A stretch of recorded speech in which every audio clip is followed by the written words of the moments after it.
So ഇന്ന് നമ്മൾ പെൻസിൽവേനിയയിൽ നിന്ന് ഫ്ലോറിഡയ്ക്ക് പോകുന്ന വഴിയാണ്. സോ ഇത് ടെല്ലഹസെ എന്ന് പറഞ്ഞിട്ട് ഉള്ളൊരു സ്ഥലമാണ്, ഫ്ലോറിഡയിൽ തന്നെയുള്ളൊരു സ്ഥലമാണ്. സോ അവിടുത്തെ വ്യൂവും കാര്യങ്ങളൊക്കെ ഒരുവിധം എൻജോയ് ചെയ്ത് പോകുന്നൊരു വഴിയിലാണ്. ഇപ്പോൾ ഫ്രണ്ടിൻ്റെ കാറാണ്. സോ നമ്മൾ മൂന്നുപേരുടെ പ്ലാൻ ചെയ്ത ട്രിപ്പാണ്. സോ ഫ്ലോറിഡയിൽ നിന്ന് പെൻസിൽവേനിയയിൽ നിന്ന് ഈ പറയുന്ന ഫ്ലോറിഡ വരെ വരാൻ 14 മണിക്കൂർ ഡ്രൈവ് ഉണ്ട്.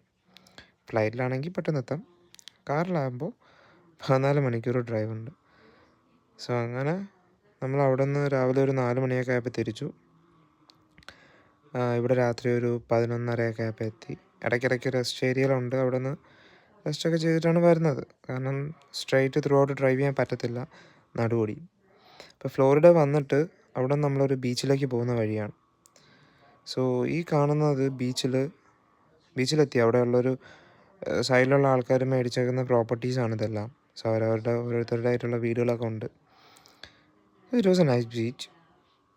കാണാൻ നല്ല ഭംഗിയുണ്ട്, പിന്നെ കുറേ ആൾക്കാരൊക്കെ ഉണ്ട്. എല്ലാവരും ഒരുവിധം നല്ല ഫ്രണ്ട്ലി ആയിട്ടുള്ള ടൈപ്പാണ്. പിന്നെ അവിടെ നിന്ന് 2-3 പേരെ പരിചയപ്പെട്ടു. So far it was A good day.